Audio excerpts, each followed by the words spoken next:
And that was kind of good because we got the baptism by fire. So now, you can see I'm guiding you. We're getting ready for a takeoff. We're going to take off against the wind, which is that way. The wind has just come up from the west, okay? All the way in power. Over. I'll keep going on power.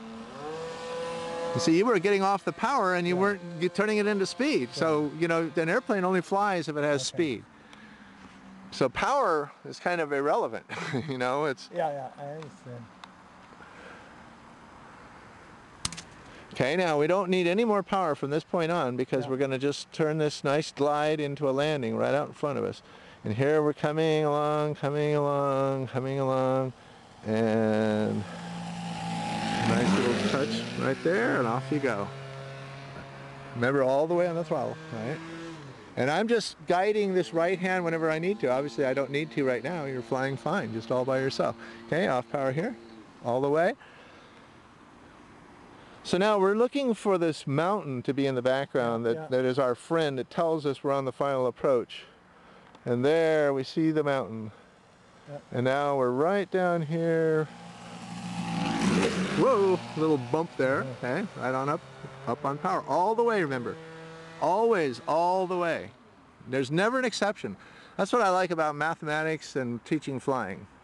2 means 2. It never means 3.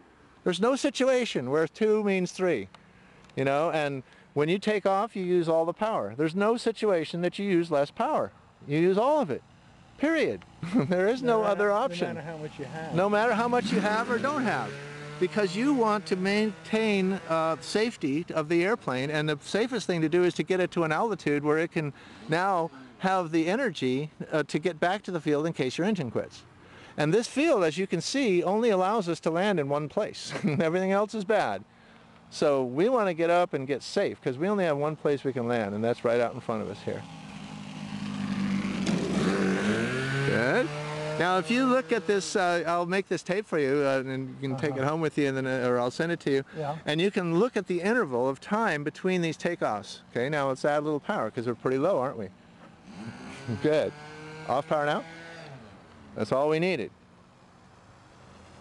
And you'll see that there's an interval of about 30 seconds between landings. And that's what we do for 2 hours a day, is 30-second interval landings. Or a while ago we had no wind and we were doing maybe 3, almost in 3 in a minute. And so if you get to the point where you've done 1,000 of these, you'll be able to do them all on your own. And see how we're holding it in the blue there? Now we're out of the blue. Now the wheels are, rear wheels touch first. Okay, good. Get the wings level.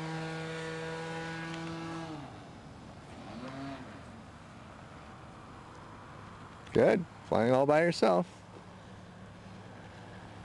Now we need to come in. See, we got pretty wide out there. If our engine had quit, would we make it back? Well, I think we would, just barely. Okay. And here we are, barely making it. Okay. Now the blue sky rule says an inch is as good as a mile. So if we miss something, we miss it. Doesn't matter if we missed it by a mile or an inch. So one thing we can never do is hit something that we don't cross. So we've got a horizon out there and we don't cross that horizon until we're right over the runway. And see, we're not crossing it yet, and now we are. And we're over the runway. Okay, right on up. And it's just this bathing in landing, the hardest thing and the most necessary thing that a pilot has to do, land the plane. We bathe you in it until you can just do it. You know, it's a phobia, it's a fear. You have a fear of landing. Everybody does. And it's a valid fear because guess what happens if you don't do it right? You smash it all to pieces. So there's no wonder people are fearful about landing. It's the only time that you break the plane is when it hits the ground, right? And so we're purposefully hitting it to the ground. It's just that we want to do it in a nice... Takeoffs are optional, but landings are mandatory, right, as they say. Some way it's going to come down. And a little bounce there. Okay, a lot of throttling there. Okay, we want to kind of round it out here. There's our mountain. Make our turn. Mountain right behind us. don't have to touch every time.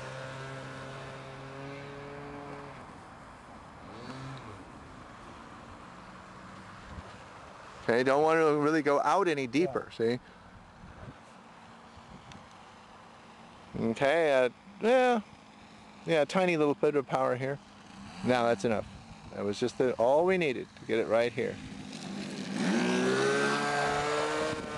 And it shouldn't go off the left there. And they want to maybe turn and face it, you know? I mean, because if you start flying it over your shoulder, you say, well, gee, where's it going? Well, you need to turn and face your airplane. I know that's a bad thing. I do know that. People fly over their shoulders because they get a sense that they're in the cockpit, but you know, you want to be able to fly the airplane facing it, okay? So, like we turn here and face the airplane, see? Yeah, right. And now, and you only have to turn your upper torso and head and neck.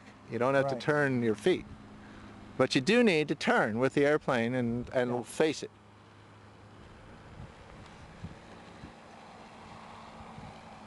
Good, there's that nice horizon. Can't hit anything you don't cross. And oh, a little bit of a big input there. So, you know, I'll let you make little mistakes like that, but nothing that hurts the plane. Doing great after just 2 hours of training today at Hobbies Aloft. Yeah, every flight ends with a dead stick situation. We purposefully turn the engine